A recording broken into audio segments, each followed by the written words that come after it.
আজ আপনাকে একটা গল্প শোনাচ্ছি। একদিন এক ব্যক্তি নিজের দ্বারে লিখে দিলেন, আজ আমি ভীষণ দুঃখী, আজ আমার সাথে কেউ দেখা করতে আসবেন না। কিছুক্ষণ পরে তার এক বন্ধু এলো, সে সেই লেখা পড়ল, তাও গিয়ে তার সাথে দেখা করল। সে বলল, আমি লেখাপড়া জানি না, কিন্তু আমার বন্ধুর মনের এই বেদনা, এটা আমাকে সবসময় ডাক দেয়। এরাই হলো আসল বন্ধু। কোনো কারণে আপনি যদি দুঃখ পান, কোনো সমস্যার সমাধান না বের করতে পারেন, এই সংসার থেকে আলাদা হয়ে যেতে চান, তাও এই বন্ধু আপনার সাথেই থাকবে। সমস্যার সমাধান না দিতে পারলেও আপনার সম্বল হয়ে অবশ্যই থাকবে। হয়তো আপনার দুঃখ কম করতে পারবে না, কিন্তু আশার আলো অবশ্যই দেখাবে। যখন আপনি সংসারের থেকে আলাদা হয়ে যান, তখনও আপনার সাথে যুক্ত থাকে আপনার এই বন্ধু, আসল বন্ধু। এবারে আমরা মানুষেরা বড়ই বিচিত্র। তারা সব সময় যে কোনো জিনিসের মাহাত্ম্য দুবার বুঝতে পারে। এক, তা পাওয়ার আগে। দুই, তা হারাবার পরে। এবারে ঠিক এরকমই আমাদের বন্ধুরাও হয়। যদি আজ আপনার বন্ধুরা আপনার সাথে থাকে, তাদের প্রতি কৃতজ্ঞ থাকুন, তাদের প্রসন্ন রাখুন, তাদের মাহাত্ম্য বুঝুন। কারণ একবার আপনি এদের হারালে, অনুতাপ করলেও আর এদের ফেরত পাবেন না। তাই ভালোবাসুন, বন্ধুত্ব বজায় রাখুন, আর আমার সাথে প্রসন্ন হয়ে বলুন, রাধা রাধা। আমাদের মধ্যে বহু মানুষ মাঝে মাঝে নিজেকে অকর্মণ্য মনে করি, ভেবে নিই যে এত চেষ্টা করার পরেও কিছুই পেলাম না, আর হয়তো পরেও কিছুই পাব না। আর সেই জন্য নিজের জীবনের সমস্ত বোঝা অন্য কারোর কাঁধে চাপিয়ে দিই, নিজের ওপরে বিশ্বাস হারিয়ে ফেলি। কেন বুঝতে পারেন না এই কথাটা? যে যতক্ষণ না পায়ে কোনো কাঁটা ফুটবে, ব্যক্তি কি করে বুঝতে পারবে যে এরপর থেকে নিচে তাকিয়ে চলতে হবে? সূর্যকে নিজে জ্বলতে হয় যাতে বাকিদের প্রকাশ দিতে পারে সে। রাতের অন্ধকারের সাথে লড়াই করার জন্য চন্দ্রিমাকে আকাশে একা উজ্জ্বল হতে হয়। নদী নিজের যাত্রা কি করে করে, নিজের পথ কি করে নির্মাণ করে? সে পাথরের সাথে লড়াই করে তা বানায়। যদি স্বয়ং আপনি নিজের সাহায্য করতে অক্ষম হন, তাহলে নিশ্চিতভাবে আপনার এই জীবন ব্যর্থ হয়ে যাবে। তাই মনে রাখবেন, এই সংসারে নিজের জীবনের ভার নিজের কাঁধেই বহন করতে হয়। অন্যের কাঁধের ওপর শুধুমাত্র পরলোক যাত্রা হয়। সেই জন্য এই সংসারে জীবিত সেই যে আত্মনির্ভর।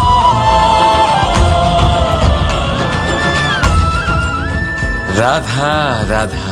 সময়, কথায় বলে সময়ের পূর্বে কিছুই হয় না। প্রতিটা ঘটনার একটা সময় থাকে। সময়ের আগে না সূর্যোদয় হয় আর না সূর্যাস্ত হয়। সময়ের পূর্বে গাছে না ফুল ফোটে না ফল ধরে।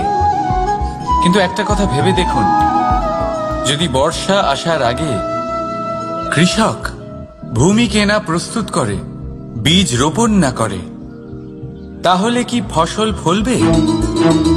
যদি কোনো যোদ্ধা যুদ্ধের পূর্বে নিজের অস্ত্রের ধার না দেয়, তাহলে সে যুদ্ধ কি করে লড়বে? এর মানে এটাই হলো যে সময় আপনার যখন আসার তখন অবশ্যই আসবে, কিন্তু ততক্ষণ এটাও গুরুত্বপূর্ণ যে আপনি নিজেকে তার জন্য তৈরি রাখুন। কারণ এই সুযোগ, এই কথাটা শুনতে যত ছোট, এটা আসেও ততটা কম সময়ের জন্য, তারপর চলেও যায়। এবার যদি সুযোগ আপনার হাতে আসে আর আপনি তার জন্য তৈরি না থাকেন, তাহলে আপনি সাফল্য কি করে পাবেন? তাই আপনি সঠিক সময়ের জন্য অপেক্ষা করুন, সেই সুযোগের জন্য অপেক্ষা করুন, কিন্তু ততক্ষণ নিজের চেষ্টার দ্বারা নিজেকে আরো সক্ষম করে তুলুন। কারণ সাফল্য আপনার জন্য অপেক্ষা করছে, শুধু আপনি তার জন্য তৈরি থাকুন। রাধা রাধা। সংসারে সকলে উঁচুতে উঠতে চায়, কেউ নত হতে চায় না। সবাই এটা মনে করে যে নত হওয়ার অর্থ হলো তাদের আত্মসম্মান এবং অহংবোধের বিরুদ্ধাচরণ করা। তাদের মনে হয় যে যদি আমরা নত হই, সংসার আমাদের দুর্বল মনে করবে, তাদের শৌর্য এবং তাদের ব্যক্তিত্বের অপমান হবে। কিন্তু এটা কি সত্যি? প্রত্যেকবার নত হওয়ার অর্থ কি সম্মানহানি হওয়া? কখনোই নয়। আপনি নিজের জীবনকেই দেখে নিন। আপনার কোনো অমূল্য জিনিস যদি নিচে পড়ে যায়, তাহলে তাকে কিভাবে তোলেন? সেই বস্তুকে তোলার জন্য আপনাকে নত হতেই হবে। আপনি বড়দের আশীর্বাদ কিভাবে লাভ করেন?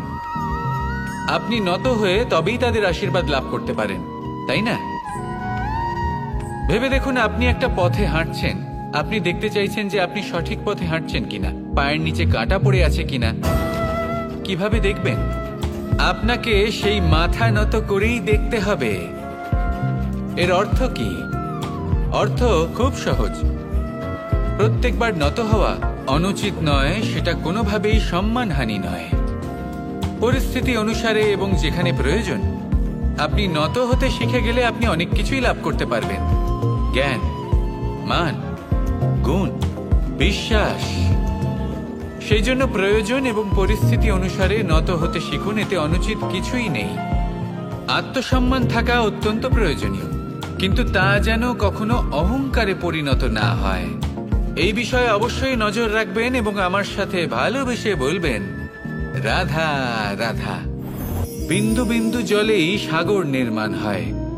এবার এই কথা আমরা সকলে জানি। আপনি কি এই কথাটা জানেন যে ছোট ছোট সুখের দ্বারাই বড় সুখ লাভ করা যায়?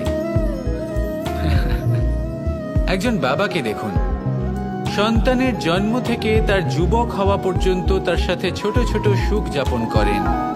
এই ছোট ছোট সুখগুলি তাদের প্রেমের সম্পর্কে গভীরতা নিয়ে আসে এবং প্রেমের এই গভীরতা তাদের জীবনে বড় সুখ নিয়ে আসে। এটা ঠিক সেই রকম যেরকম বিশাল এক সমুদ্রে, গভীর এক সমুদ্রে অমূল্য রত্ন খুঁজে পাওয়া যায়। এটাও ঠিক সেই রকমই।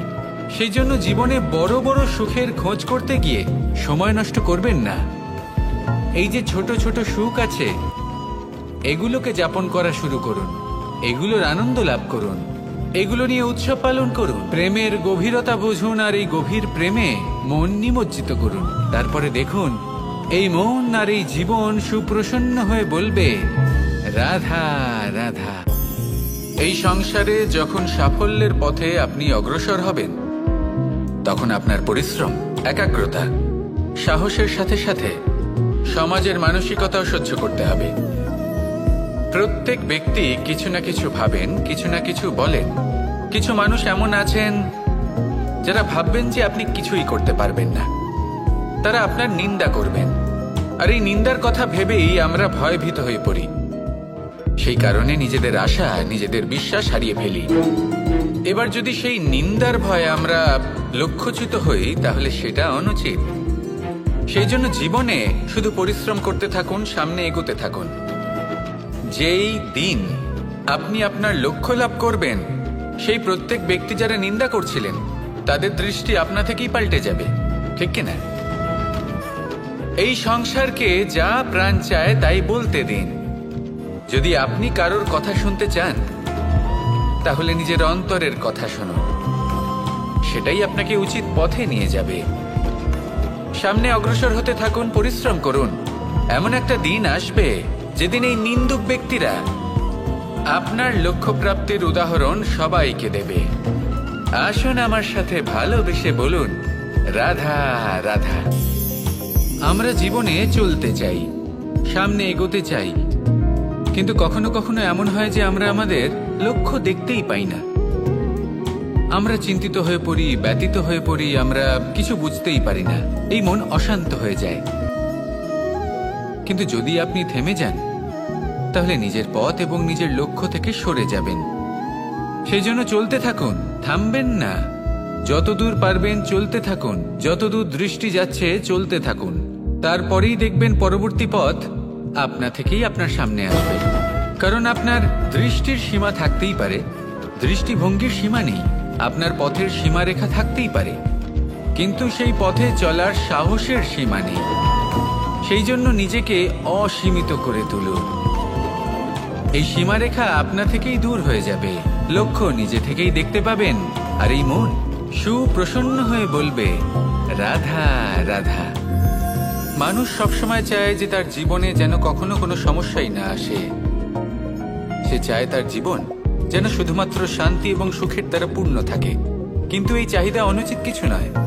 আমরা সবাই এটাই চাই যে জীবনে সুখ থাক, শান্তি থাক।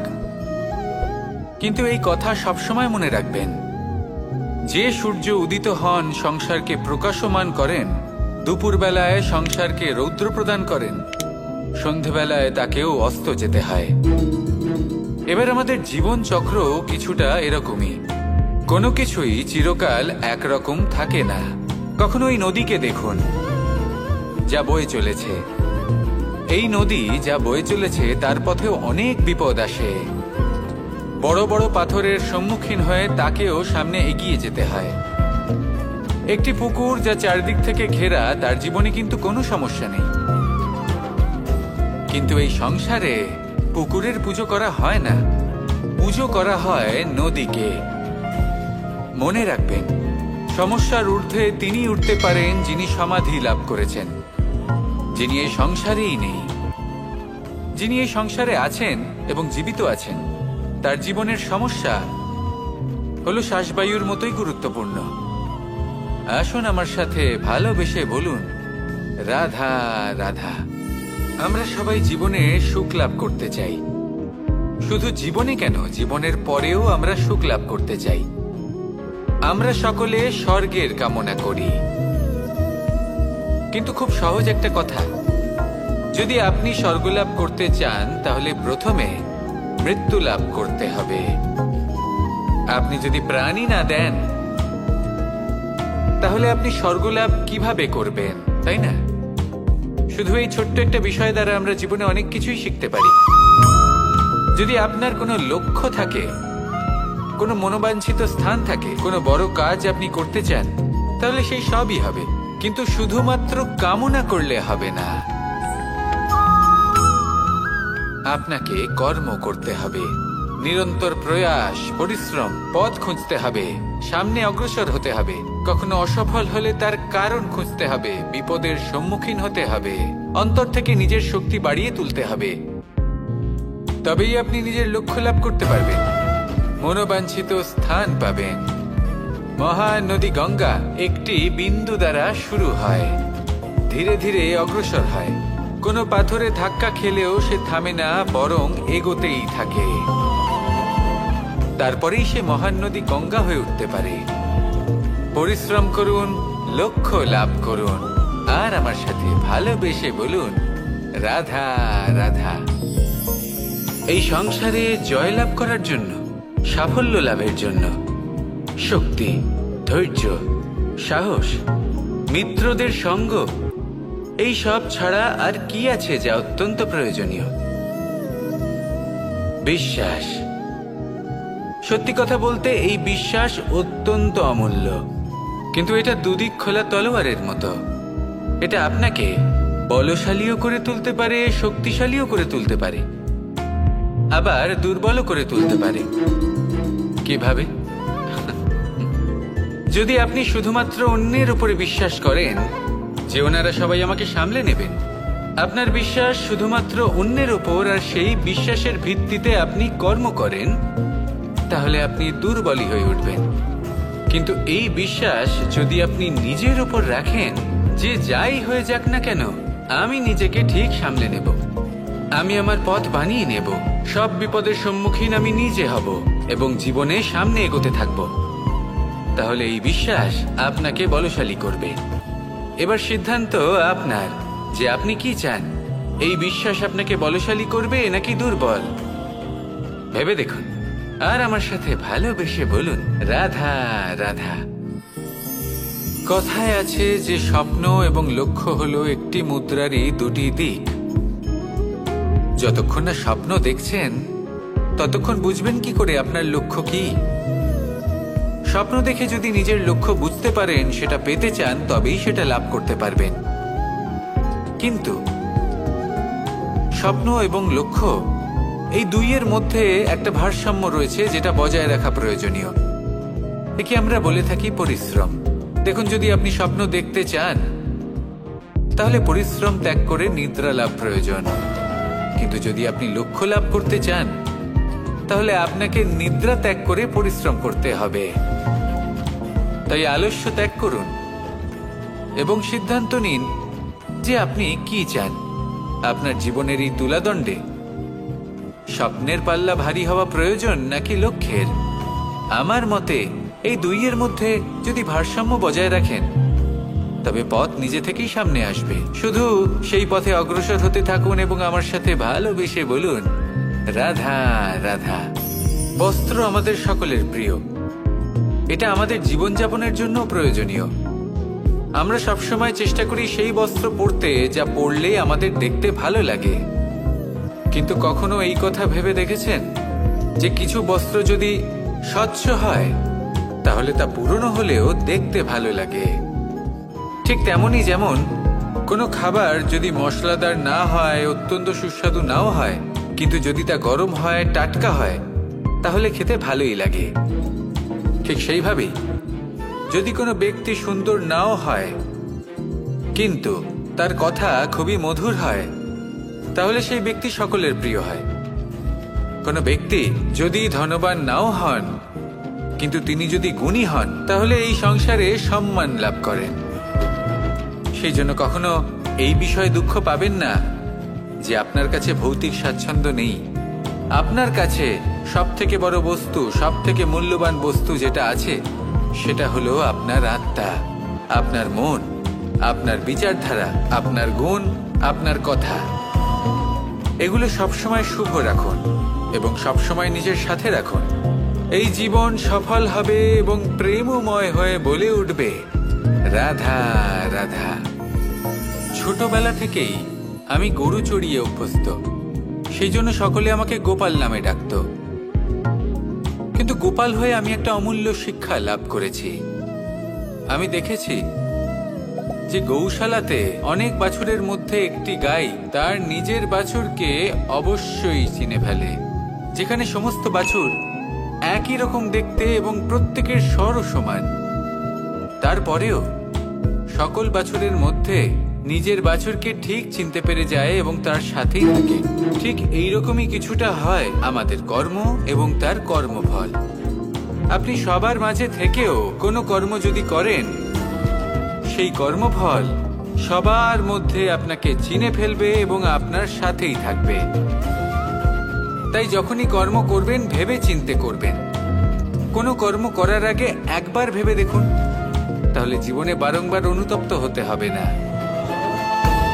কারণ বিষয়টা কিছুটা এরকম যে এই সংসারে আপনি কাল, কর্মফল এবং সময়, এই তিনের হাত থেকে কখনো লুকোতে পারবেন না, কখনো পালাতেও পারবেন না।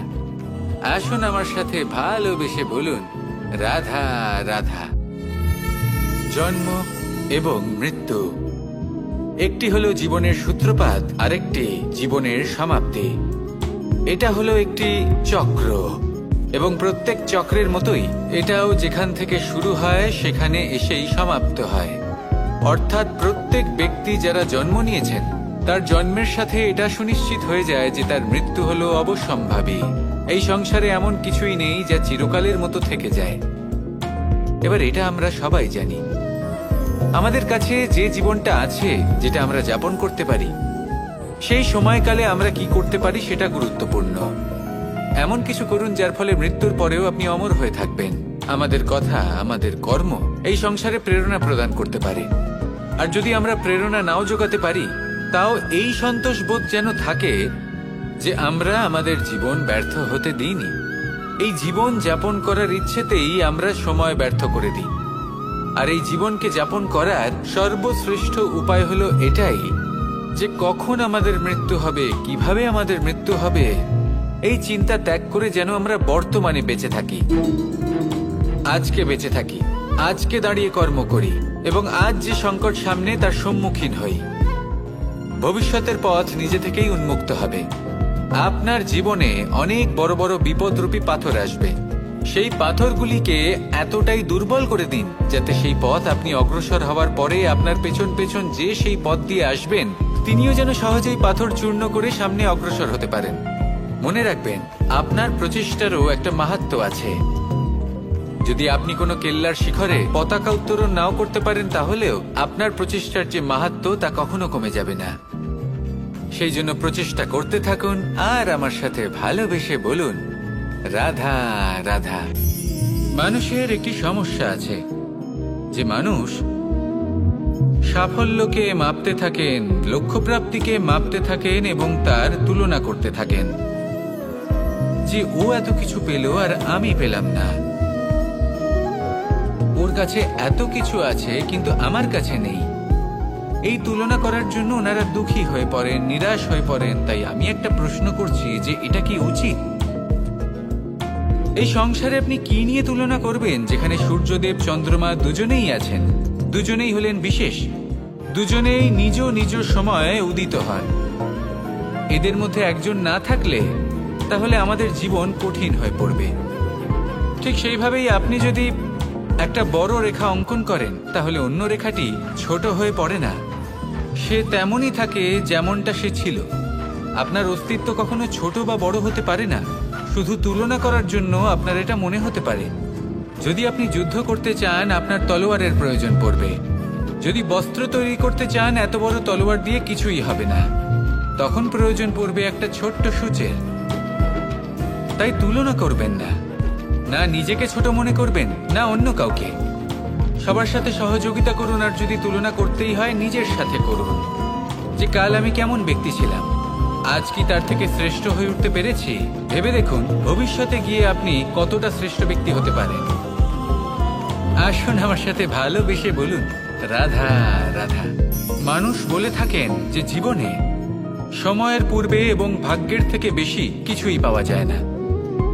এটা যার যার নিজের বক্তব্য। আমি বলবো এই সময় আসলে কি? এই সময় হলো যাতে যুগ যুগান্তর নিহিত আছে, যার মধ্যে দিন আছে, মাস আছে, বছর আছে, ঠিক কিনা? বাস্তবে আপনার কাছে সময় কতটা আছে যা আপনি সদ্ব্যবহার করতে পারেন? তখন থেকে আছে যখন থেকে আপনি নিজেকে বুঝতে শুরু করেন। ততক্ষণ আছে যতক্ষণ না আপনি এই সংসার ছেড়ে চলে যাচ্ছেন। শুধু এটুকু সময় আছে আপনার কাছে। আর যদি ভাগ্যের কথা বলা হয়, তাহলে ভাগ্য হলো সেই পরিস্থিতি যখন মানুষ নিজেকে সময়ের হাতে সমর্পণ করে দেন, তাকে ভাগ্য বলে। অর্থাৎ আপনি জীবনে পরিশ্রম করেছেন, বিপদের সম্মুখীন হয়েছেন, সামনে এগিয়ে গেছেন, কোথাও পৌঁছে গেছেন, এবং তখন আপনার মনে হলো যে ব্যাস এখানেই থেমে যাওয়া উচিত। তাহলে সেটাই হবে আপনার ভাগ্য। যদি ভাগ্যের কথা বলা হয়, তাহলে বলবো সত্যবানের ভাগ্যে মৃত্যু লেখা ছিল, কিন্তু সাবিত্রীর কর্ম তাকে পুনর্জীবিত করে তুলেছিল। অর্থাৎ এই ভাগ্য বদল করা সম্ভব কর্ম এবং পরিশ্রমের দ্বারা। ভেবে দেখুন, রাবণ মাতা সীতাকে হরণ করেছিল। যদি শ্রীরাম সেটাকে ভাগ্য বলে মেনে নিতেন, তাহলে কখনো ভাগ্য বিধাতা হয়ে উঠতে পারতেন না। ভাগ্য হলো একটা বাঁধন যেটাকে ভেঙে ফেলা খুব প্রয়োজনীয়। নিজের লক্ষ্যের কাছে পৌঁছতে হবে। হতেই পারে এই লক্ষ্য হলো পরমাত্মার কাছে পৌঁছে যাওয়া। আপনি যদি পরমাত্মার কাছে পৌঁছতে নাও পারেন, তাও সেই পথে কিছুটা অগ্রসর হতে পারছেন, তাই না? তাহলে ভাগ্যের এই বাঁধন ভেঙে ফেলুন, নিজের কর্মের দ্বারা নিজের প্রারব্ধ গড়ে তুলুন এবং আমার সাথে ভালোবেসে বলুন, রাধা রাধা। এই সংসারে নির্মাণের বিষয়ে জ্ঞান লাভ করার পূর্বে ধ্বংসের বিজ্ঞান বুঝে নেওয়াও খুব প্রয়োজনীয়। যখনই আমরা ব্যায়াম করি তখন কি হয়? আমাদের পুরনো মাংসপেশি নষ্ট হয়ে যায় এবং সেই মাংসপেশির স্থানে আমরা নতুন মাংসপেশির নির্মাণ করে থাকি। যেমন একটা নতুন ইমারত গড়ে তোলবার পূর্বে পুরাতন ইমারতকে ভঙ্গ করে দিতে হয়, তবেই তো সেই স্থান সজীব হবে, ঠিক কিনা? এবারে জ্ঞান এবং বিজ্ঞান ছাড়াও এমন কিছু আছে যা কিনা অত্যন্ত গুরুত্বপূর্ণ। তা হলো সীমা পার করে যাওয়া। এই যে সীমা, এই যে নিয়ম, তা মানুষের জন্যই বানানো, তাকে নিয়ন্ত্রণ করার জন্য তৈরি করা হয়েছে। এমন অনেক সীমা, এমন অনেক নিয়ম মানুষের জন্য অত্যন্ত মঙ্গলকারী। কিন্তু কিছু এমন সীমা আছে, কিছু এমন নিয়ম আছে যা মানুষের লঙ্ঘন করে যাওয়া অতি আবশ্যক। যতক্ষণ না এই সীমা লঙ্ঘন করছেন, নিজের নতুন অস্তিত্বকে খুঁজেই পাবেন না, সেই স্থানে পৌঁছতেই পারবেন না যেখানে সংসার তাকে চিরস্মরণীয় করে রাখবে। সেই জন্য জীবনে যাই করবেন, সীমা অতিক্রম করে যান। যদি পরিশ্রম করেন তাহলে সীমা অতিক্রম করে পরিশ্রম করুন। যদি লক্ষ্যের দিকে অগ্রসর হন তাহলে সীমা অতিক্রম করে অগ্রসর হন। কোনো সীমারেখা যাতে না থাকে, সেই সর্বোচ্চ স্থান দেখুন এবং অগ্রসর হন। এই সংসারে অগ্রসর হওয়ার জন্য এই সীমারেখা বুঝে নেওয়া এবং তা অতিক্রম করার জ্ঞান লাভ করা প্রয়োজনীয়।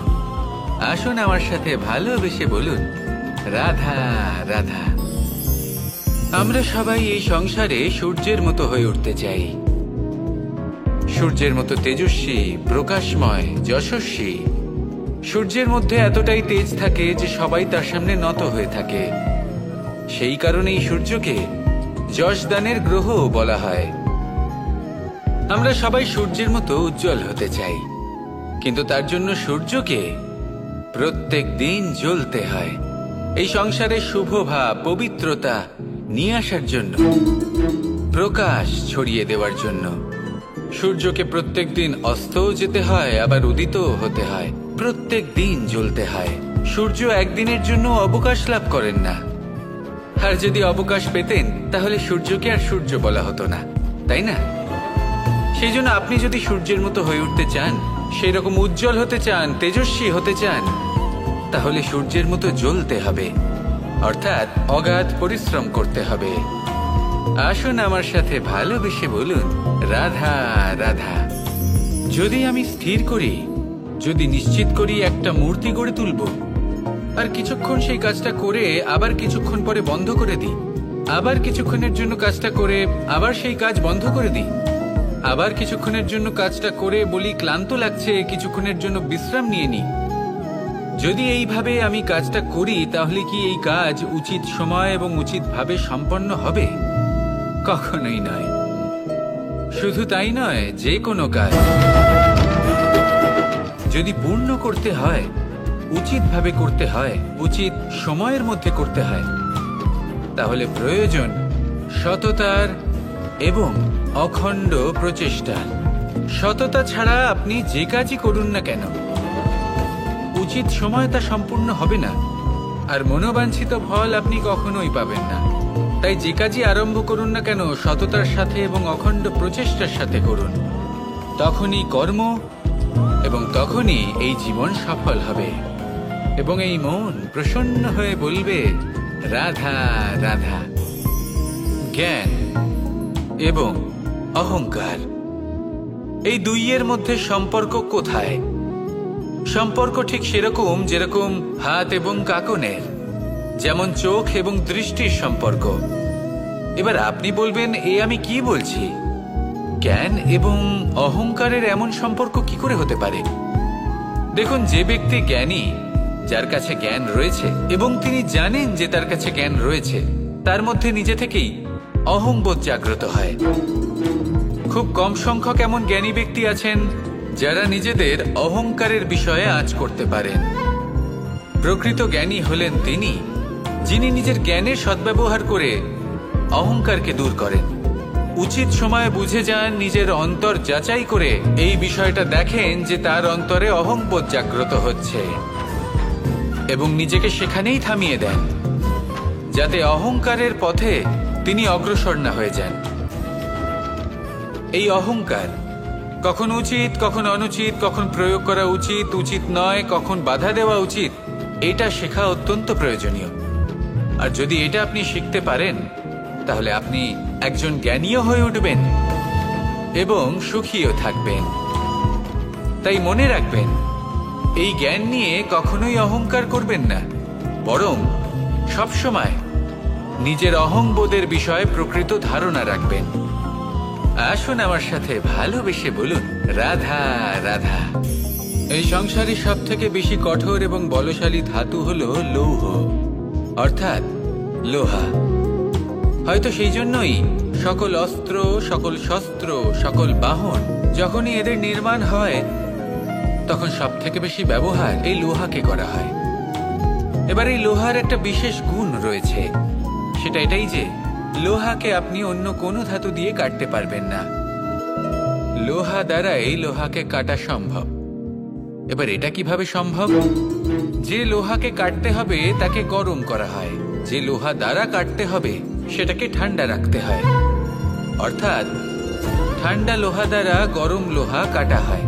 এবার এই যুক্তি, তার প্রয়োগ আমাদের জীবনেও করা যেতে পারে। যদি আপনার কাছে শক্তি থাকে, যদি আপনি বুদ্ধিমান হন, আর যদি আপনার মন স্থির হয়, শান্ত হয়, তাহলে এই সংসারকে আপনি বদলাতে পারবেন। কিন্তু যদি আপনি শক্তিশালী হন, বুদ্ধিমান হন, কিন্তু আপনার মন অস্থির হয়, আপনার মন স্থির না থাকে, কোথায় কোথায় আপনি রেগে যান, তাহলে আপনি কখনোই সংসার বদলাতে পারবেন না। যদি পরিস্থিতিকে নিজের মতো গড়ে নিতে হয়, তাহলে ধৈর্য, সংযম এবং স্থিরতার শীতলতাকে আপন করে নিতে হবে। আসুন আমার সাথে ভালোবেসে বলুন, রাধা রাধা। এই সংসারে সব থেকে বেশি কোমল বস্তু হলো রেশম। এই রেশম এতটাই কোমল হয় যে এর পুরো একটা থান শুধুমাত্র একটা হাতে ধরা সম্ভব।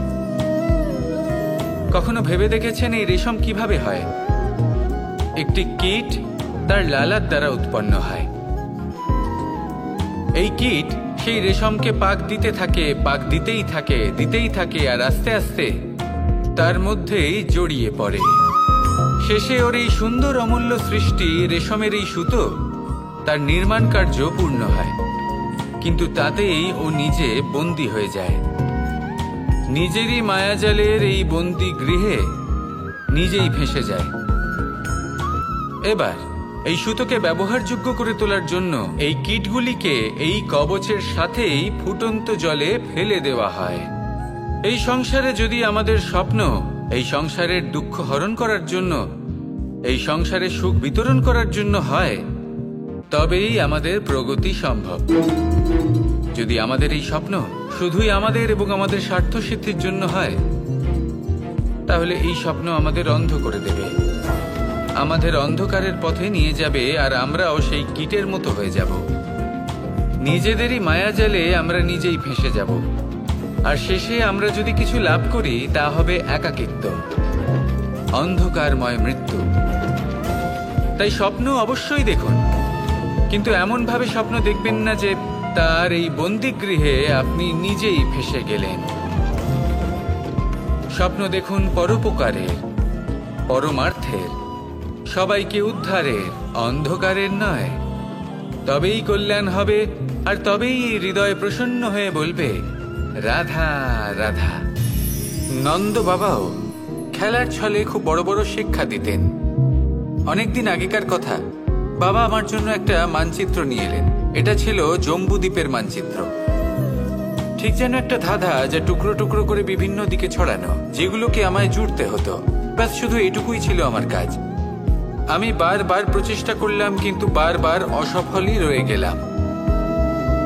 বাবা এটা দেখলেন এবং হাসলেন। বাবা বললেন, একটা কাজ করো, এই প্রত্যেকটি অংশকে উল্টে রাখো। আমিও উল্টে রাখলাম। তারপরে দেখলাম প্রত্যেক অংশে মানুষের শরীরের কোনো না কোনো অংশ চিহ্নিত। কোথাও হাত আছে, পা আছে, কোথাও মুখ আছে। বাবা বললেন যে এবার এটা জুড়তে চেষ্টা করো। আমিও জুড়ে দিলাম। মানুষের মানচিত্র পূর্ণ হলো। এবার বাবা বললেন, এটা উল্টে রাখো, মানচিত্র পূর্ণ আকার ধারণ করেছে। আমি বললাম, ঠিক আছে। আমি উল্টে রাখলাম। দেখলাম জম্বুদ্বীপের মানচিত্র পূর্ণ হয়েছে। বাবা বললেন, যদি দেশকে সফল করে তুলতে চাও, শক্তিশালী করতে চাও, স্থির বানাতে চাও, তাহলে সবার আগে দেশবাসীকে একত্রিত করতে শেখো। সকল সৈন্যগণ যখন একজোট হয়ে দাঁড়াবে, তখন দেশের শক্তি আরো বেড়ে যাবে। শুধু তাই নয়, বাবা বললেন, যদি ভালোবাসার সাথে জড়িয়ে পড়ো, তাহলে পরমাত্মাও তোমার সামনে এসে দেখা দেবেন। তাহলে এটাই করুন আর আমার সাথে ভালোবেসে বলুন, রাধা রাধা। আসতে চলেছে দোল উৎসব। দোল অর্থাৎ রং, দোল অর্থাৎ প্রেম, দোল অর্থাৎ রাধা কৃষ্ণ। কখনো ভেবেছেন কেন এই দোল উৎসব রাধা কৃষ্ণের সাথে জড়িত? উত্তর সহজ। রাধা আর কৃষ্ণ পৃথিবীতে এসেছে প্রেম শেখাতে, আর পৃথিবী তৈরি হয়েছে পঞ্চ রঙের পঞ্চ পদার্থ দিয়ে, ভূমি, বায়ু, অগ্নি, জল আর আকাশ। দোলের এই উৎসব না শুধুমাত্র রাধা আর কৃষ্ণের প্রেমের প্রতীক, বরং পৃথিবীতে এই পঞ্চ পদার্থের মিলনেরও প্রতীক। সেই পদার্থ যা না কেবল এই পৃথিবী তৈরি করে, বরং সেই মানুষদেরও সৃজন করে যারা এই পৃথিবীতে বাস করে। আর যখন মানুষ একে অপরকে দোলের রঙে রাঙিয়ে দেয়, তখন কাউকে আলাদা দেখতে লাগে না, সবাইকে একরকম লাগে। কারোর মুখ দেখা যায় না, যদি কিছু দেখা যায় তা শুধু এই রং, প্রেমের রং, উল্লাসের রং, পৃথিবীর নির্মাণকারী পঞ্চ পদার্থের রং। তাই বয়ে যান এই রঙের নদীতে আর গড়ে তুলুন এই সম্পর্ক এক নতুন উদ্যমে। শুভ দোল যাত্রা। আর হ্যাঁ, ভালোবেসে বলুন, রাধা রাধা। এই ফল দেখতে পাচ্ছেন আপনি? সবাই জানে এই ফলের থেকে বেরোনো বীজ একটা নতুন বৃক্ষকে জন্ম দেবে, যে নতুন বৃক্ষ আবার এমন এক ফলের জন্ম দেবে। কিন্তু আপনি কি কখনো ভেবে দেখেছেন ফল আর বীজের সম্পর্ক এতই গভীর, অথচ বৃক্ষের মূল আর বৃক্ষের শাখার মধ্যে এত দূরত্ব কেন? কারণ দূরত্ব অতি আবশ্যক। যদি আপনি কাউকে নিজের কাছে চিরকালের জন্য রাখতে চান, তখন তাদের থেকে দূরত্ব কিছু সময় দরকারি। এই দূরত্বই হলো সেই কারণ যার জন্য আপনি আপনার সঙ্গীর মাহাত্ম্য বুঝতে পারেন। এই দূরত্বের জন্যই আপনি আরো প্রেরণা পান যাতে তাদের সাথে আবার দেখা হয়। আর সেই জন্য মনে রাখবেন, দূরত্ব কখনোই খারাপ নয়। ফলের থেকে বীজের এই দূরত্বই নতুন ফল হওয়ার কারণ হয়ে দাঁড়ায়। প্রেমের আসল পরীক্ষা হয় এই দূরত্ব দিয়েই। তাই দূরত্বের সাথেও প্রেম করুন আর ভালোবেসে বলুন, রাধা রাধা। আকাশ থেকে ঝরে পড়া বৃষ্টির ফোঁটা বড়ই শীতল, মিষ্টি আর পবিত্র হয়, কিন্তু সবার ভাগ্য ভিন্ন ভিন্ন হয়। এবারে দেখুন, যদি কোনো ফোঁটা কলা পাতায় পড়ে তা শিশির হয়ে থেকে যায়, প্রকৃতির সৌন্দর্য বাড়ায়, প্রাণীদের তৃষ্ণা মেটায়। যদি কোনো ফোঁটা ঝিনুকে পড়ে তা মুক্ত হয়ে যায়, আর যদি কোনো ফোঁটা সাপের মুখে পড়ে তাহলে তা বিষ হয়ে যায়।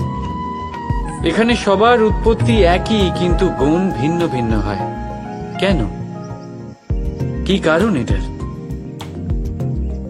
কারণ হলো সংস্পর্শ।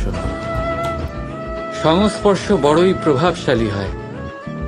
চাইলে সে আপনার উত্তরণ ঘটাতে পারে, আবার চাইলে আপনার পতনও ঘটাতে পারে। এবার বৃষ্টির ফোঁটা এটা চয়ন করতে পারে না যে তার সংস্পর্শ কি হবে, তার ভাগ্য কি হবে। কিন্তু আমরা তো মানুষ, আমরা তো আমাদের সঙ্গ বাঁচতে পারি। তাই ভাবনা চিন্তা করে নিজের সঙ্গ বাছুন। এই চয়ন কিন্তু আপনারই, আর এর পরিণামও আপনাকেই ভোগ করতে হবে। রাধা রাধা।